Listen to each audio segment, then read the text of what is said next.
Ella es la doctora Claudia, la doctora y maestra Claudia Patricia Mejía Velázquez. Ella es cirujana dentista, especialista en patología bucal y maestra en ciencias por la Facultad de Odontología de la UNAM. Es profesora titular en los módulos de Patología y Medicina Oral y módulos de Mecanismos de la Respuesta Inmune en la División de Estudios Profesionales y coordinadora académica del Departamento de Patología, Medicina Bucal y Maxilofacial de la División de Estudios de Posgrado e Investigación de la Facultad de Odontología. Bienvenida, maestra. Muchas gracias, doctora. Muchísimas gracias por la invitación y muy buenas tardes a todos. Al contrario, doctora, muchas gracias por haber aceptado la invitación. Y pues ya vamos a entrar al tema del día de hoy, que es relevancia del diagnóstico histopatológico en la práctica odontológica. Doctora, ¿qué vamos a aprender el día de hoy? Bueno, pues antes que nada, pues vamos a ver cuál es la participación del patólogo bucal en el manejo de los pacientes, en qué consiste el estudio histopatológico, cuáles son sus elementos, aquellos factores que de alguna manera pudieran interferir con el resultado del mismo. Y finalmente vamos a ver algunos ejemplos clínicos en donde se pone de manifiesta la importancia justamente de este estudio. Pues muchas gracias, doctora, y pues estamos listos cuando usted quiera. Empezamos. Muchas gracias.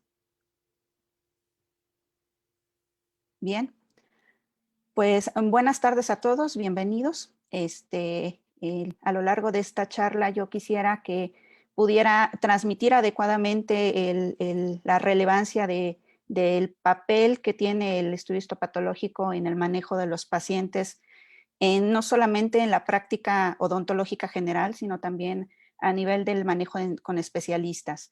Entonces, bueno, sin más preámbulo, vamos a dar inicio. Y bueno, pues ustedes saben que en la cavidad oral vamos a encontrar diferentes elementos, tanto tejidos duros como tejidos blandos. Y bueno, pues la importancia de hacer un adecuado examen clínico de cada uno de estos elementos nos va a permitir a nosotros poder identificar pues aquellas alteraciones o cambios que se presenten en estas. Las características de estas alteraciones pueden ser, nos permitan distinguirlas entre sí o pueden ser tan similares que nos pongan o representen un verdadero reto diagnóstico para nosotros. Entonces, cuando sucede esto, pues a través de una historia clínica, nosotros vamos recabando la información que nos proporciona el paciente por medio de un interrogatorio y también a través de una exploración física, tanto a nivel extraoral como intraoral. Con ambos elementos nosotros vamos a poder establecer un diagnóstico presuntivo o una hipótesis diagnóstica, es decir, de acuerdo a las características clínicas que observamos y a los datos proporcionados por el paciente, pues nosotros vamos a poder establecer un diagnóstico presuntivo. Este obviamente tendrá que ser corroborado a través de diversos auxiliares de diagnóstico, entre los cuales se encuentra la toma de biopsia. Y entonces, bueno, pues este es uno solo de los elementos a los cuales nosotros podemos recurrir y que en junto nos van a permitir establecer un diagnóstico definitivo.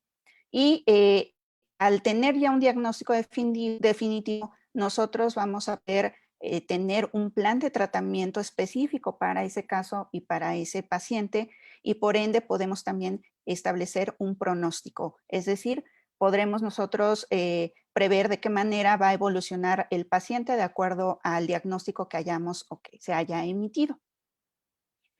Cuando nos enfrentamos a, perdón, cuando nos enfrentamos a algunas alteraciones con una morfología pues muy característica de acuerdo a su localización, de acuerdo a la sintomatología que presenta el paciente, pues nos va a ser muy sencillo hacer este ejercicio diagnóstico. Realmente no va a implicar mayor complejidad para nosotros, sobre todo porque pues tienden a ser entidades que se presentan con mucha frecuencia en cavidad oral.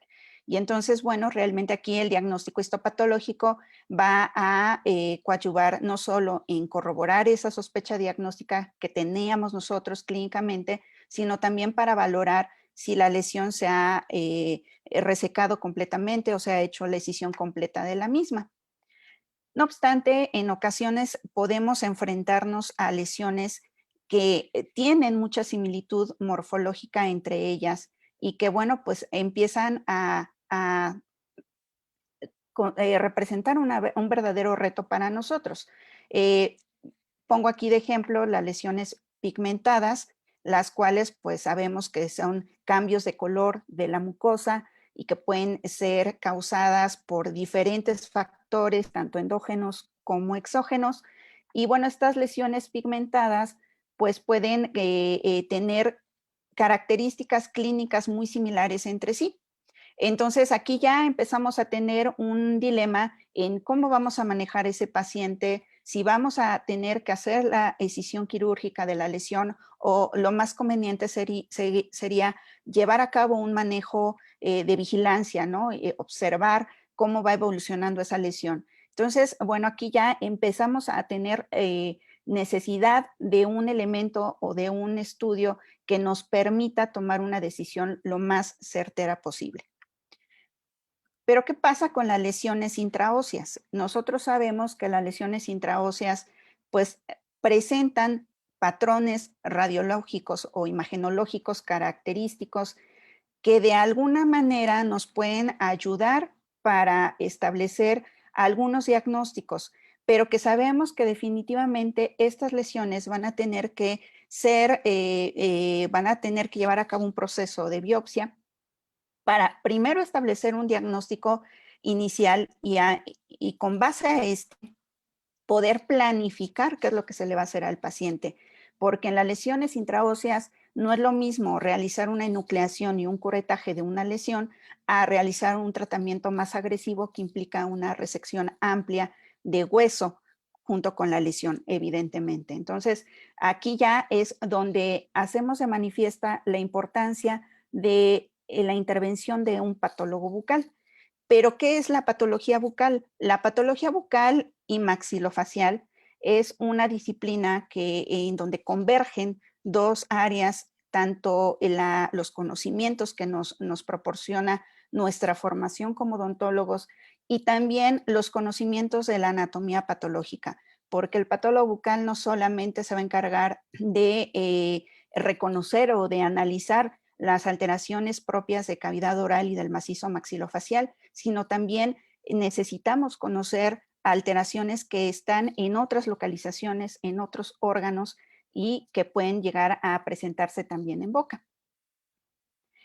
Entonces, bueno, aquí en esta diapositiva, pues lo que pretendo mostrarles es de que pues en ocasiones las lesiones tienen una presentación ya bastante llamativa, bastante pues exuberante en el sentido de que pues las vemos y de inmediato podemos reconocer que algo no está bien.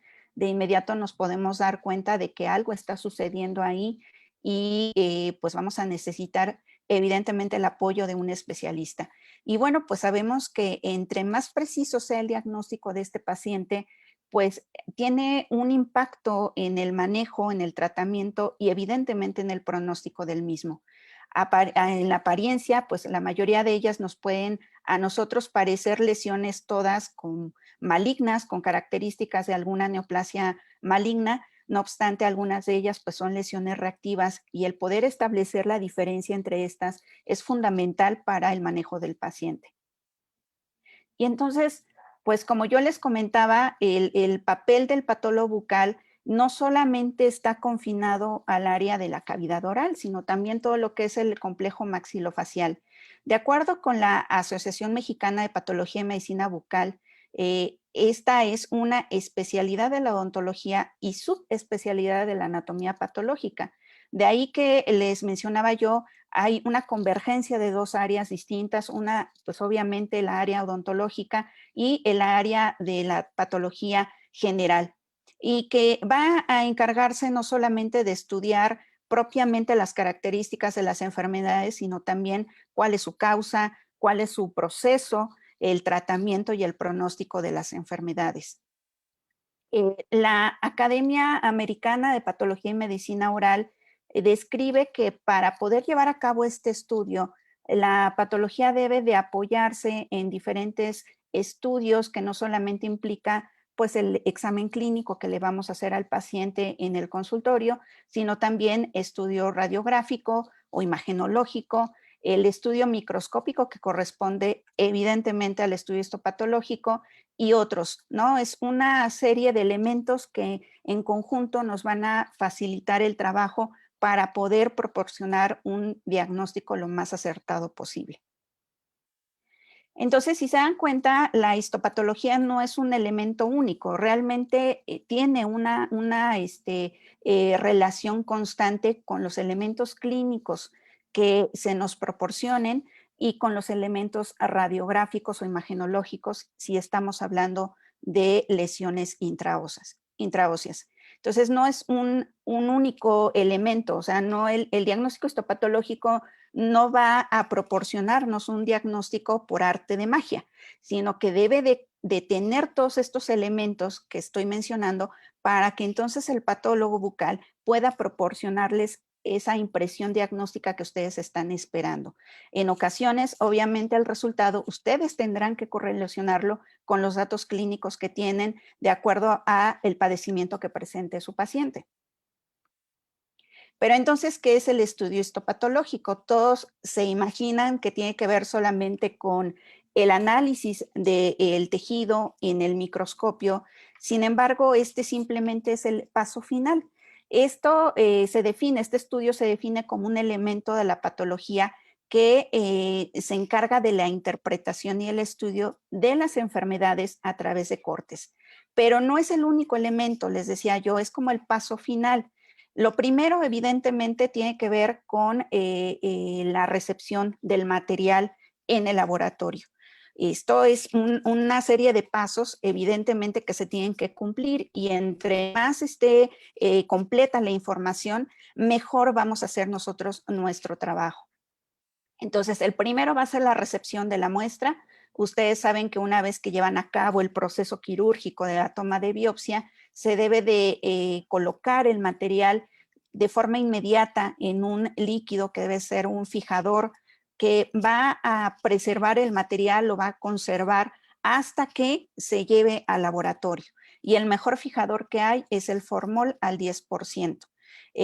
Cualquier otra sustancia, otro líquido que se utilice puede causar alteraciones en el tejido y esto perjudica en el análisis que se lleve a cabo al microscopio. Entonces, bueno, ese es el paso 1. El siguiente paso es el estudio a simple vista o macroscópico del material que se está recibiendo en un paso que se describe que se llama descripción macroscópica. Más adelante les voy a decir qué es lo que se hace en este paso. Y después se procesa el material para poder ahora sí analizarlo bajo el microscopio. Entonces, ¿cuáles son los elementos o la información que nos es de utilidad para poder valorar el material?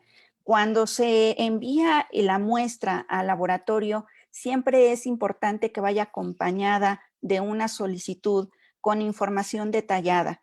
Primero, los datos de identificación del paciente, pues el nombre, la edad, sexo y posteriormente, pues lo que es la descripción clínica de la lesión. ¿Para qué es importante la descripción clínica? Para que nosotros hagamos una imagen mental de cómo se veía esa lesión, cómo la veían ustedes en la cavidad oral o en el cuerpo del paciente. A veces no pues no siempre está disponible una fotografía y entonces entre más detallada ustedes hagan la descripción, más va a ser de utilidad para nosotros porque nos están dando una guía hacia dónde ir orientando. De ninguna manera están sesgando nuestro diagnóstico, al contrario, nos están apoyando para poder hacer adecuadamente este trabajo. Entonces, en la descripción clínica, pues lo mínimo que debe de incluir es los datos de la localización, las características de color, de tamaño, de forma, de superficie, consistencia, etcétera.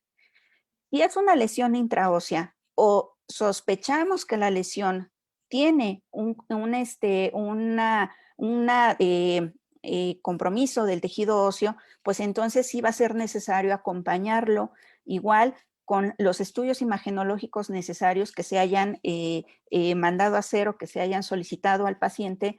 En dado caso de que no se pueda proporcionar este material, pues entonces, al igual que la descripción clínica, se tendrá que hacer una descripción imagenológica detallada de la lesión.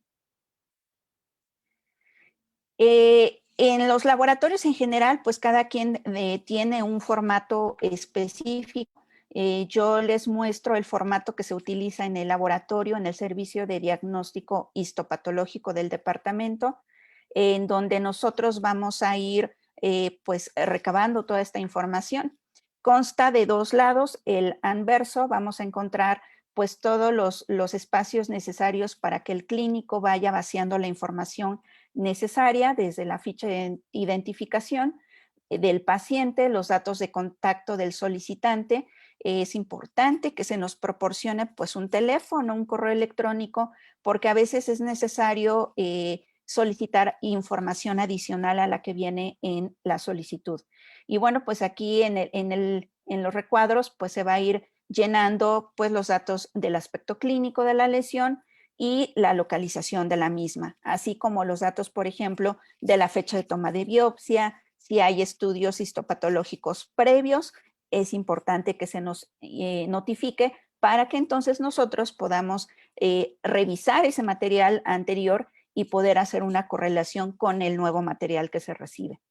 En el reverso, lo que vemos es unos espacios que sirven para el departamento para ir llenando pues todos los datos que se van recabando en la descripción, tanto macroscópica como microscópica, y pues ir vaciando lo que sería el diagnóstico, la impresión diagnóstica. Si hay necesidad de solicitud de estudios especiales, pues obviamente ahí también se tiene que llenar. Y bueno, pues esto es con el objetivo de que haya un orden y de que pues si en algún momento se solicita el resultado, sepamos si ese estudio se ha postergado por necesidad de estudios adicionales. Bueno, entonces el primer paso ya quedó claro, es la recepción con la mayor información clínica posible. El siguiente paso sería la descripción macroscópica del material. ¿Qué es la descripción macroscópica? Esta tiene como objetivo llevar a cabo una correlación con lo que se está recibiendo o lo que se dice que se está mandando, lo que viene en los frascos y lo que se va a observar en las laminillas. Entonces, en esta, pues lo que vamos a hacer es sacar el material de los recipientes, se van a describir sus características a simple vista, que tienen que ver con el número de fragmentos que vienen, el tamaño de estos, su forma, su superficie, color, consistencia. También aprovechamos en este paso para fotografiar el material, porque es una evidencia de lo que estamos nosotros recibiendo. Si es una escisión completa de la lesión, pues hay que valorar, pues obviamente los bordes, el hecho quirúrgico. En ocasiones, pues tendremos que entintarlos, tendremos que hacer cortes y se hará o se tomarán fragmentos representativos de la misma que se colocarán en estas estructuras o en estas material que se conocen como cassettes. Ahí se colocan, se cierran y estos serán colocados en un equipo que se conoce como procesador de tejidos, también conocido como Histokinet, y que va a ser pues, el siguiente paso, ¿no?, de este estudio histopatológico. Y bueno, aquí vemos diferentes fotografías macroscópicas de lesiones, solamente para ejemplificar qué es lo que nosotros podemos observar desde este punto.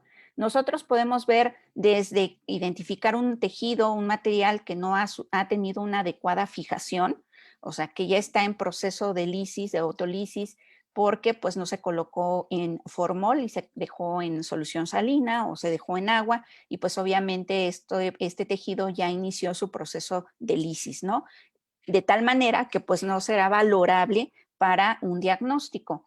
También podemos observar en lesiones que han sido resecadas completamente, se ha llevado a cabo una biopsia escisional de la lesión, valoramos si se ha resecado completamente los bordes, el lecho, el número de fragmentos. Como les decía, es importante también verificar que si nos están mandando 5 fragmentos, realmente estemos nosotros recibiendo el número que se nos dice. En lesiones quísticas con este aspecto sacular, pues también nosotros vamos viendo si hay un contenido o si la lesión no tiene absolutamente nada al interior.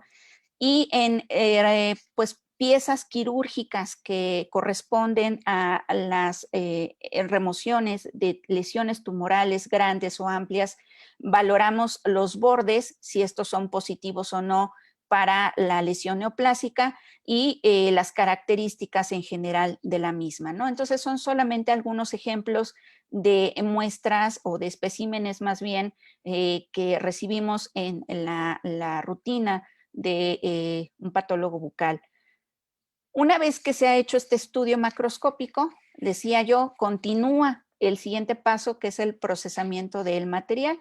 Y les comento que este se va a introducir en un aparato que se conoce como histoquinet, que va a llevar a cabo un proceso de deshidratación, de aclaramiento y de embebido, que a grosso modo y traducción para ustedes es pues que el material tenga las condiciones necesarias para obtener cortes lo suficientemente delgados que nos permitan observarlos al microscopio.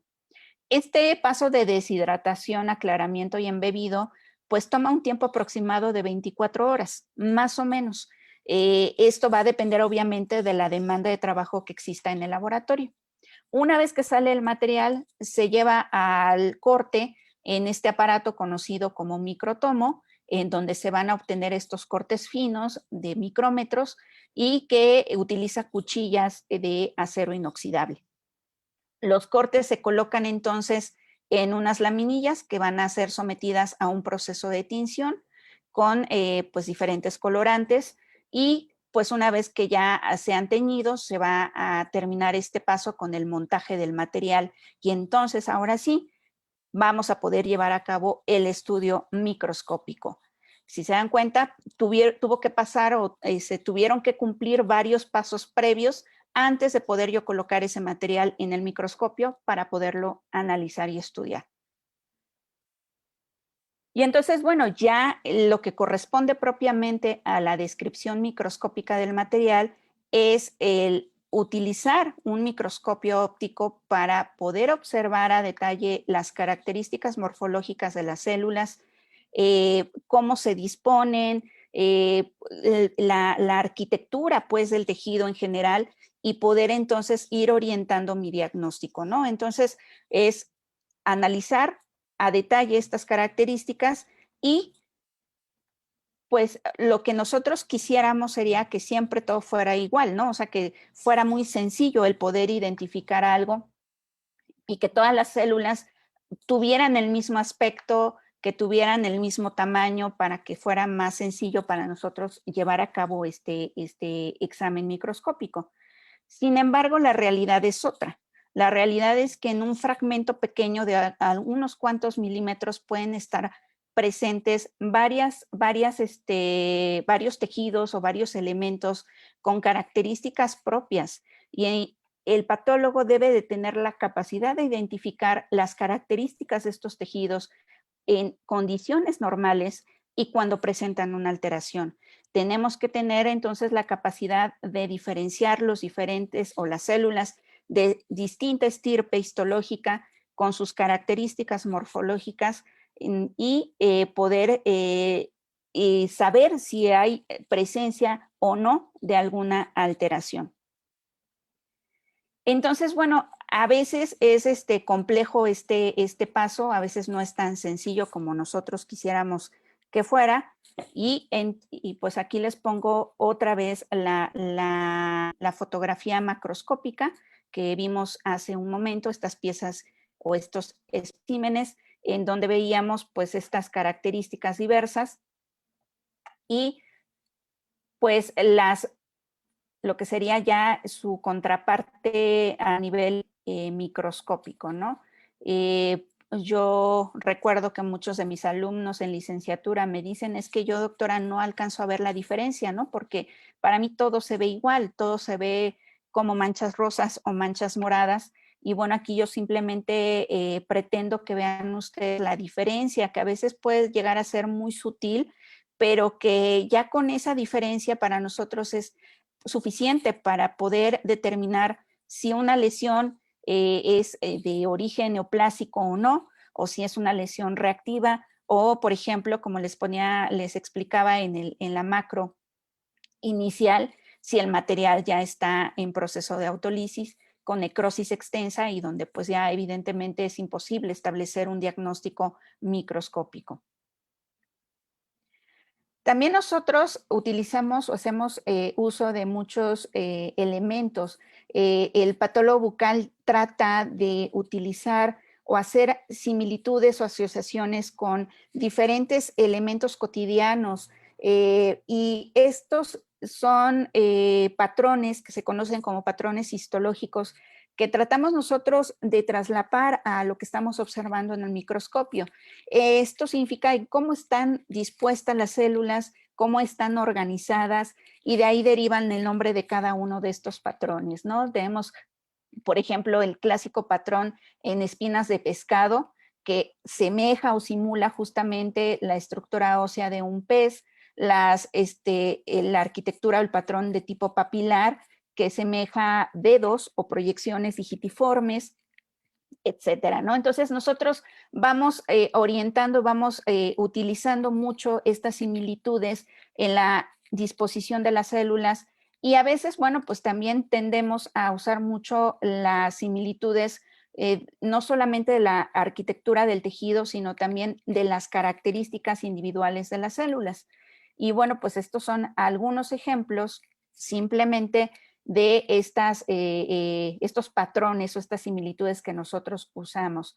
En la diapositiva vemos pues lo que son patrones, la parte superior, patrones que se utilizan para alteraciones que se presentan solamente en glándula mamaria. Bueno, obviamente algunas de ellas también se pueden presentar en otras localizaciones, pero para que vean ustedes cómo el patólogo utiliza mucho la imaginación. Aquí vemos el patrón de astas de venado de letras chinas, el patrón en filas donde las células están formaditas una tras de otra, el tiro al blanco, puentes romanos, en células en anillo de sello y en lo que es la red o de gallinero, ¿no? Así se le conoce a este patrón. También, como les decía, vemos la morfología individual de las células y tenemos desde las clásicas células con hojas de búho, características de los linfomas o de las inclusiones virales por citomegalovirus, o esta que es muy bonita porque me gusta el nombre, es palomita de maíz, y aquí está una célula asociada a un linfoma Hodgkin que se caracteriza justamente por este aspecto. Aquí tenemos otra célula, esto es una célula ganglionar en donde vemos la similitud que tiene con la rana René, ¿no? Con Kermit, en donde vemos la morfología. Y esto nos sirve mucho a nosotros para ir facilitando el aprendizaje de la gran diversidad de entidades que pueden llegar a presentarse en el cuerpo humano y pues va de alguna manera sirviéndole, siendo una herramienta didáctica para los estudiantes de patología y no solamente para ellos, también para los patólogos ya con práctica privada o profesional, ¿no? Y bueno, les pongo este otro patrón que es clásico, el de cielo estrellado del linfoma de Burkitt, que es una entidad pues muy poco frecuente en cavidad oral, afortunadamente, pero que su patrón hace recordar justamente un cielo estrellado por la presencia de macrófagos. Entonces, este es un panorama nada más general de lo que nosotros nos podemos enfrentar cuando estamos analizando un material en el microscopio. Entonces, pues todos quisiéramos que fuera, pues poner la laminilla y de inmediato nosotros ya tenemos el diagnóstico, y en ocasiones realmente no es así. El patólogo está, pues de alguna manera familiarizado con el aprendizaje constante, ¿no? Tenemos que estar preparados constantemente, estudiar constantemente y estar abiertos a la posibilidad de que en algún momento nos enfrentemos a una entidad o poco frecuente o una entidad a la que nosotros no hemos tenido previamente una experiencia, ¿no? O sea, es algo que nunca hemos visto, no significa a lo mejor que sea raro, pero nosotros en nuestra experiencia nunca la hemos visto, y entonces ahí es cuando nosotros tenemos que recurrir a estudios adicionales o estudios especiales. Aquí les pongo estos memes porque pues en uno quisiéramos pues que tuviéramos justamente una herramienta que nos permitiera o nos facilitara este trabajo tan sencillo como para decirles, ¿sabes qué? Dime, ¿no? ¿Cuál es el diagnóstico? La realidad es que tenemos que irnos de nuevo a los libros, irnos a los artículos y estar leyendo constantemente. O sea, el patólogo bucal nunca deja de aprender. Y aquí les pongo este otro donde dice que en un caso muy difícil puede significar no tengo idea. Puede ser, o sea, realmente es algo a lo que siempre estamos nosotros constantemente expuestos. Híjole, no sé qué sea, pero voy a estudiarlo, voy a buscar, voy a revisar, y el estudio es lo que me va a mí facilitar el poder llegar a un diagnóstico, pero en ocasiones voy a tener que recurrir a los estudios adicionales. Entonces, estos estudios adicionales implican el solicitar en ocasiones tinciones especiales de histoquímica que van a poner o que van a facilitar identificar estructuras o identificar algunos elementos que con la tinción de rutina, que es la hematoxilina y eosina, pues no es factible. Y entonces aquí tenemos los elementos que pueden ser tinciones de histoquímica o estudios adicionales como la inmunohistoquímica. Y estamos constantemente recurriendo a estos elementos, y pues obviamente esto nos va a coadyuvar en la impresión que nosotros teníamos inicialmente con la hematoxilina, y pues que en ocasiones podemos corroborar con estos estudios. Sin embargo, hay algunos factores externos a nosotros o ajenos a nosotros que de alguna manera pueden, pues influyen con el diagnóstico histopatológico. Y estos tienen que ver con todo lo previo a recibir la pieza o los especímenes en el laboratorio. Y entonces, bueno, dentro de los factores más importantes y de mayor peso, vuelvo a insistir, tiene que ver evidentemente con la información que se nos proporcione.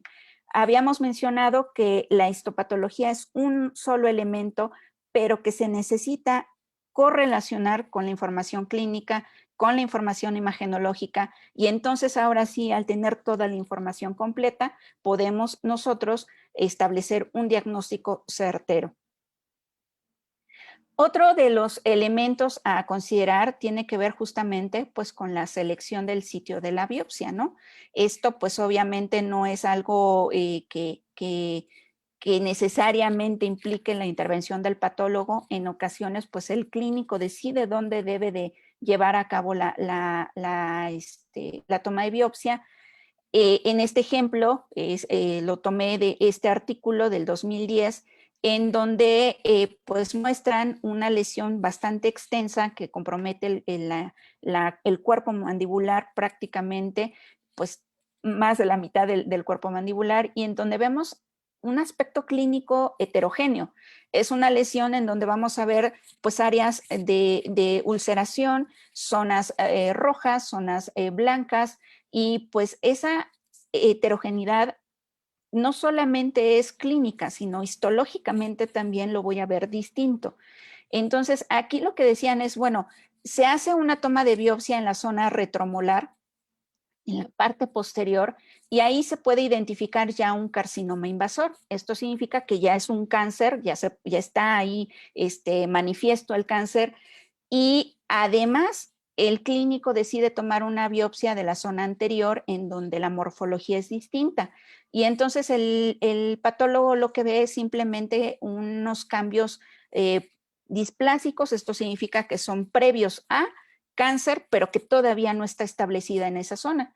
Ahora imagínense ustedes si el clínico hubiera decidido tomar únicamente la biopsia de la zona anterior, hubiera omitido la parte posterior, pues obviamente el paciente no hubiera llegado, no se le hubiera emitido el diagnóstico de cáncer y estuviera retrasado su manejo y hubiera impactado en su pronóstico.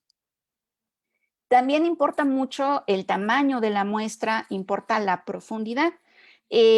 Me han preguntado, ¿cuál es la profundidad que usted recomienda para las biopsias? Pues realmente va a depender de cuál es la lesión a la que estás enfrentándote, cuál es la naturaleza, cuál es tu diagnóstico presuntivo. O sea, eso va a depender mucho y la lesión, por ejemplo, aquí les pongo un esquema en donde vemos unas células tumorales que pueden estar a diferente profundidad y si yo decido hacer una biopsia superficial, pues obviamente solamente voy a tomar una porción del tejido y voy a analizar parcialmente las características del mismo, en comparación con una biopsia más profunda, una biopsia también más extensa, que implique inclusive en ocasiones bordes sanos, para poder valorar la transición entre lo normal y lo anormal y que yo pueda tener la certeza de que están llegando a la lesión.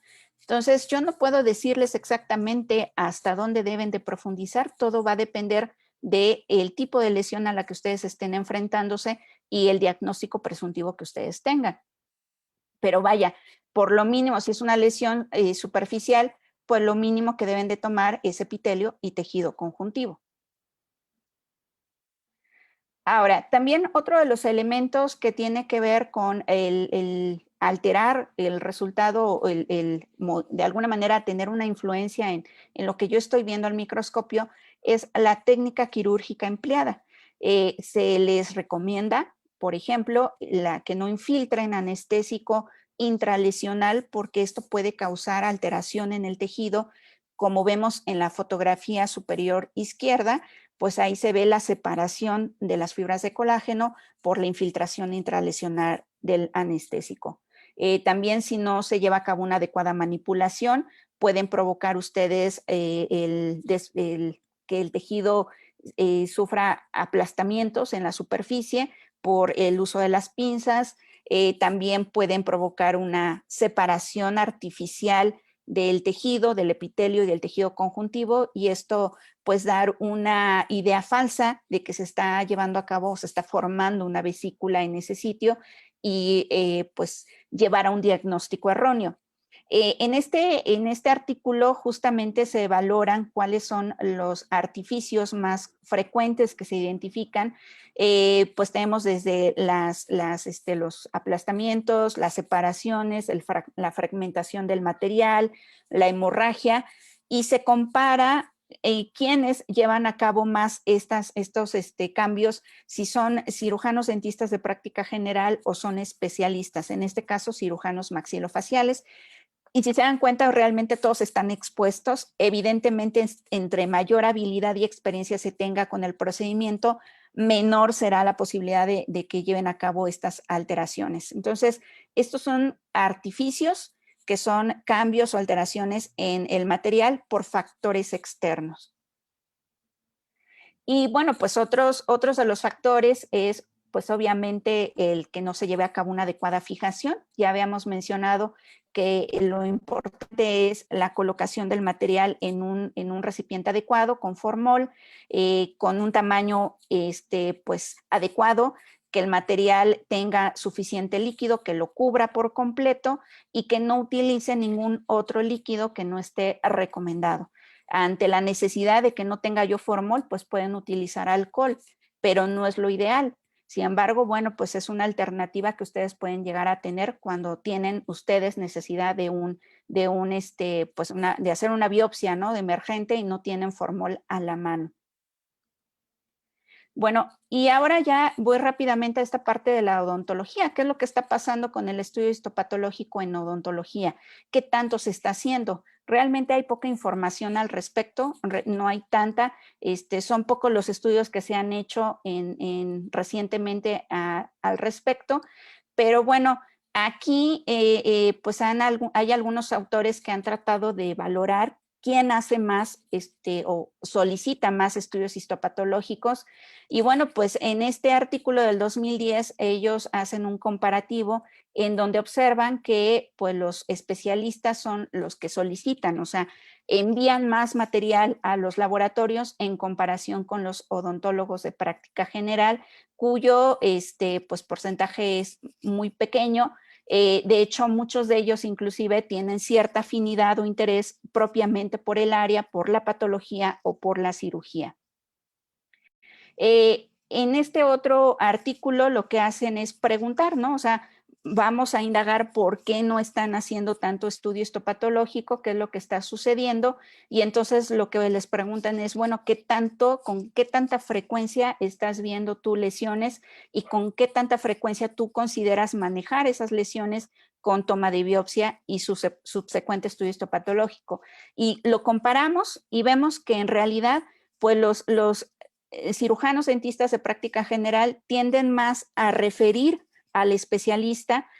Muchos de ellos tratan de manejar casos sencillos y los casos más complejos pues los remiten al especialista y por eso puede ser la causa de que ellos no estén, pues por ejemplo, enviando casos de cáncer o de neoplasias malignas y sí los cirujanos maxilofaciales. De acuerdo al tipo de lesión, este otro estudio de 2006 pues establece un comparativo a lo largo de 30 años y van observando cómo cada vez los odontólogos de práctica general se van pues de alguna manera pues comprometiendo con el manejo del paciente y pues inicialmente se recibían muy pocas piezas y posteriormente estas se van incrementando.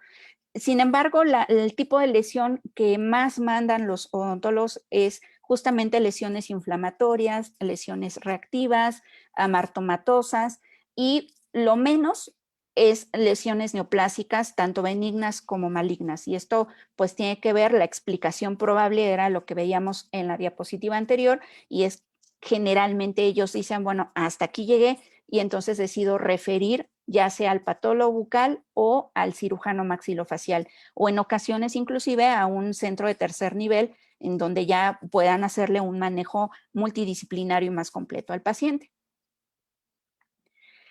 También se han hecho estudios para comparar cuál sería la exactitud del diagnóstico clínico de acuerdo a especialidades y de acuerdo a odontólogos de práctica general. Y realmente vemos que pues todos cometemos errores, todos estamos con la posibilidad de equivocarnos. No solamente los odontólogos de práctica general, que realmente si vemos aquí en la gráfica, pues la diferencia es mínima. Pero sí es cierto que entre más práctica tengan, más conocimiento y mejor formación tengan, pues esa exactitud será mayor.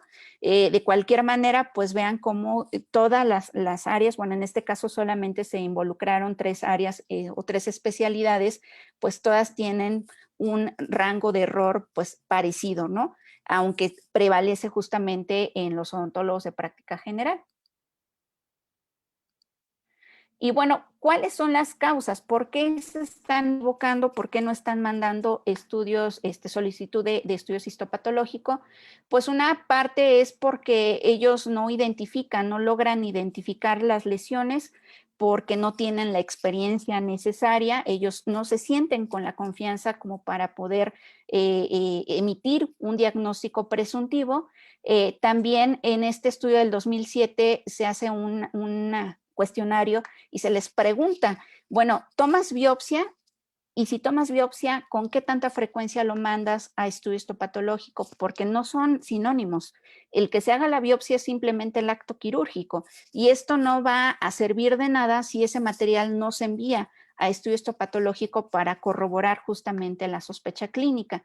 Y entonces vean cómo nos enfrentamos a una realidad pues muy triste en el sentido de que no todo el material que se remueve de cavidad oral es enviado a estudio histopatológico, en ocasiones no lo mandan y en otras pues a veces, ¿no? Yo creo que dependiendo de cuál sea su impresión clínica, pues ellos determinan si se manda o no, aunque debería de mandarse todo. Y ya para finalizar, pues les voy a presentar 3 casos clínicos muy breves, en donde vamos a ver justamente la importancia del estudio histopatológico ya aplicado a la clínica. Y el primer caso es de una paciente de 43 años que acude porque presenta una lesión de aspecto nodular, eritematosa, con una superficie lisa y pues que medía aproximadamente 1 centímetro. De acuerdo con la información que proporciona la paciente, tenía 4 meses de evolución. Esa imagen inicial no la tengo, pero al observarla, cuando me la enseñó el doctor que me proporcionó el caso, pues tenía un aspecto de una lesión reactiva. Sin embargo, yo le dije que era importante la toma de biopsia para verificar o corroborar ese diagnóstico. La paciente, sin embargo, no acude a su cita, regresa un mes después con un cambio evidente de la lesión y pues cuando vimos eso dijimos hay que tomar la biopsia lo antes posible y se programa 2 semanas posteriores.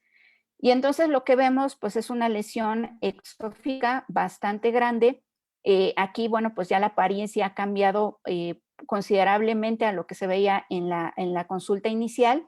El material pues es proporcionado por el doctor Hugo Hernández. Estas son imágenes de la segunda consulta en marzo del 2014, tanto la imagen intraoral como la radiografía. Y bueno, aquí ya vemos algunos datos de alerta, no solamente el aspecto clínico, sino radiográficamente ya vemos ensanchamiento del espacio de ligamento con ligera reabsorción de la raíz. Y bueno, esto fue la segunda consulta. 2 semanas después, cuando la paciente regresa para su biopsia, vemos que la lesión ha crecido considerablemente, el aspecto ya no nos gusta, si aquí ya nos estaba de alguna manera alertando, aquí ya pues decidimos hacer la biopsia no excisional, sino incisional, solamente se tomó una muestra representativa y el diagnóstico que se emitió fue de un carcinoma de células escamosas. Con este diagnóstico, pues la paciente le entrega su material, se le entrega su informe y ella es pues enviada o remitida a un centro de tercer nivel, un centro oncológico para su atención y manejo adecuado. Los siguientes casos, pues prácticamente tienen el mismo diagnóstico, simplemente el manejo fue diferente, ¿no? Y aquí ya hay una relevancia en qué momento se debe hacer el diagnóstico. El primer caso, pues es de una paciente que se presenta a la División de Estudios de Posgrado para un manejo predominantemente en periodoncia. Aquí se observa un ligero aumento de volumen muy sutil. Se hace pues como protocolo para el ingreso de los pacientes a posgrado una ortopantomografía de rutina y ahí justamente es donde se identifica una lesión. Aquí en la ortopanto pues es muy sutil la localización de la misma y bueno pues ya en una proyección dentoalveolar pues la lesión se hace más evidente. Y bueno, pues con esto el diagnóstico presuntivo es de un quiste periodontal lateral, ¿no? Probable quiste periodontal lateral por sus características imagenológicas. Y bueno, pues se decide hacer una biopsia y bueno, durante el procedimiento quirúrgico se identifica que la lesión no tiene aspecto quístico, que es una lesión completamente sólida y bueno, en ese momento se modifica, o sea, se cambia el plan de tratamiento con el apoyo de cirugía maxilofacial, ¿no? En comparación con este otro caso de una paciente joven de 20 años que ella pues prácticamente acude con un antecedente de 2 tomas de biopsia 3 años anteriores, cuando ella inicia tratamiento de ortodoncia, pues su ortodoncista identifica una lesión asociada al primer molar, decide hacer toma de biopsia y no manda el material a estudio histopatológico. Al menos la paciente refiere nunca haber recibido ningún diagnóstico. Esto se repite una segunda ocasión y 3 años después de esa situación, la paciente inicia con dolor referido en el cuerpo mandibular. Ella describía esto como una sensación de toque eléctrico, además de movilidad asociada, una movilidad en los dientes asociados a la lesión. Ella por propia voluntad decide ir a que se le haga una ortopantomografía y se identifica esta lesión con características de una lesión multilocular, agresiva, evidentemente, porque estamos viendo reabsorción de las raíces y con compromiso ya del nervio dentario inferior. Entonces, en ambos casos el diagnóstico que se emitió fue de un mixoma odontogénico. Los dos son casos de mixomas odontogénicos. La diferencia es el manejo que se les dio a las pacientes, porque en una pues se hizo un diagnóstico con una lesión pequeña, donde fue resultado más bien de un hallazgo radiográfico, y la otra paciente pues fue una intervención tardía. La paciente sí tenía una intervención previa, pero desafortunadamente no se contaba con la información de qué había sucedido, qué había pasado con ese material y que no se llevó a un análisis microscópico. Y entonces, pues aquí vemos cómo ese estudio histopatológico hubiera marcado la diferencia para la segunda paciente, porque al ser un hallazgo radiográfico implica que la lesión se identifica con un tamaño menor, se puede decidirse manejar con un tratamiento conservador en comparación con la otra paciente donde la lesión ya era bastante grande, donde se iba a necesitar un tratamiento agresivo y pues lo que implica eso, ¿no? Y ustedes lo saben perfectamente que es una resección amplia de la lesión y lo que conlleva a su recuperación de la paciente, ¿no? Y bueno, pues ya a manera de conclusión, me gustaría concluir con esta frase. Es una frase, no es de mi propiedad, es del doctor Jesús González Guzmán, que es anatomopatólogo mexicano y que bueno, pues lo colocó en redes sociales y desde que la leí me encantó porque refleja todo lo que he tratado de transmitirles en esta charla. Y dice, sin informe histopatológico no hay cáncer, aunque la clínica y gabinetes digan lo contrario. Sin informe histopatológico, lo infeccioso, lo reactivo, lo neoplásico y lo autoinmune son solo sospecha. De tal manera que es importantísimo siempre tener esa corroboración y tener ese diagnóstico microscópico que me permita a mí tener todos los elementos para emitir un diagnóstico definitivo. Y bueno, ya para concluir, simplemente un pequeño homenaje a dos grandes patólogos bucales mexicanos que cada uno con sus aportaciones de forma individual han contribuido mucho al fortalecimiento de la especialidad en el país y de Latinoamérica. El doctor Constantino Ledesma, él pues profesor de larga experiencia, doctor que ha contribuido con estudios de investigación y coautor de capítulos de los libros de las clasificaciones de tumores de cabeza y cuello de la OMS y con muchos artículos publicados en revistas nacionales e internacionales, y nuestro maestro Daniel Quesada Rivera, que pues él tuvo una participación más activa en la formación de nuevas generaciones de patólogos bucales y también de nuevos odontólogos en licenciatura. Entonces, pues un pequeño homenaje a dos grandes patólogos del país que desafortunadamente pues los hemos perdido, fallecieron este año y la verdad pues que dejan un enorme vacío en nuestro gremio. Y pues muchas gracias por su atención. Por mi parte a todo. Muchas gracias, doctora, por su brillante ponencia, sin duda muy interesante y muy útil para todo nuestro gremio. Y le voy a pasar a continuación los saludos del público que nos acompaña. Y le mandan saludos desde Isla Mujeres, Ciudad del Carmen, Mérida, Yucatán, San Luis Potosí, Ciudad de México, Tampico, Guanajuato, Toluca, Ecatepec, Huauchinango, Puebla, Guerrero, Tijuana y desde Lima, Perú. Y ahora vamos con las preguntas, si me lo Muchas permite. gracias. La doctora Angélica Andrade pregunta, ¿está abierto el departamento de histopatología de la UNAM? No, por el momento no. Como sabemos, por el semáforo rojo, ahorita están suspendidas las actividades académicas y los servicios que se proporcionan al público en general. Entonces, por el momento no estamos brindando el servicio. Ok, gracias, doctora. Marco Villalobos pregunta, ¿cómo se prepara el formol al 10%? Este es una dilución que tienen que hacer ustedes. Normal, el formol comercial o el que se adquiere en las farmacias no viene diluido en esa proporción. Generalmente viene con, me parece, una concentración del 30%.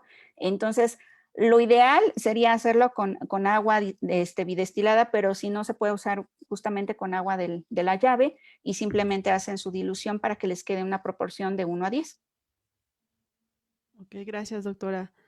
Adriana Margarita pregunta, ¿qué zonas de la lengua tienen queratina? ¿Es un dato benigno o maligno?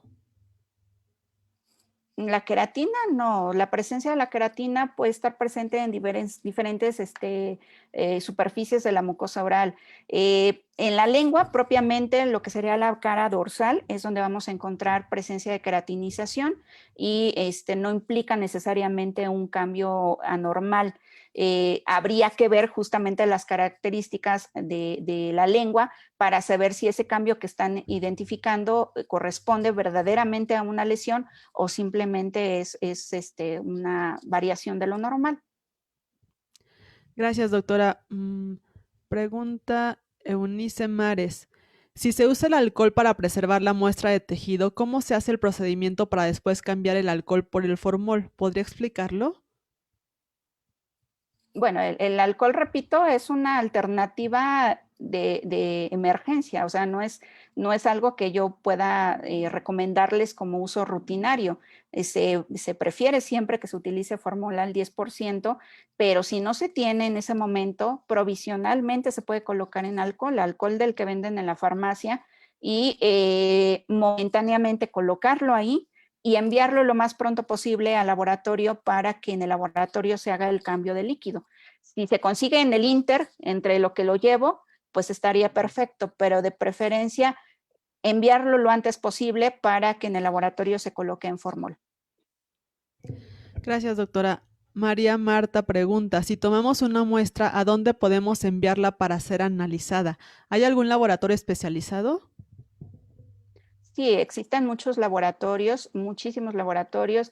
Yo recomiendo mucho que si es una lesión en cavidad oral, se solicite que se haga el estudio con un patólogo bucal. Y vuelvo a insistir en que la formación del patólogo bucal implica tanto la formación odontológica como la formación del patólogo general. Entonces, prácticamente estamos hablando el mismo idioma entre especialistas del mismo gremio. Hay laboratorios particulares, hay laboratorios públicos. Desafortunadamente, aquellos que están en las instituciones públicas, pues ahorita por la pandemia, pues detuvieron sus actividades, pero bueno, si no hay laboratorios privados a donde ustedes pueden recurrir. Estamos tratando justamente en el departamento de hacer un directorio que permita justamente a los odontólogos identificar los patólogos bucales que son o que residen en su localidad para que ellos sea más sencillo contactarlos y no tener que estarse desplazando hasta la Ciudad de México para enviar el material. Estaría muy, muy bueno eso, doctora. Y Marcos Villalobos, para que el cirujano dentista de práctica general envíe más estudios histopatológicos a patología para que no lo mande, más bien, y requiere capacitarse. ¿En dónde se pueden capacitar o indispensable referir al especialista? No, no siempre es necesario. Por supuesto que lo inicial sería en la formación académica de los odontólogos, ¿no? Durante su formación en licenciatura, pues las escuelas tendrían que profundizar en esa capacitación, en la necesidad de que egresen con las habilidades necesarias para poder hacer frente a casos muy sencillos y no complejos. Y si hubiera necesidad de que fuera un caso donde yo no me siento capacitado para realizar la biopsia, pues recurrir entonces sí al especialista, que en este caso se recomienda sea el cirujano maxilofacial o en su caso el patólogo bucal.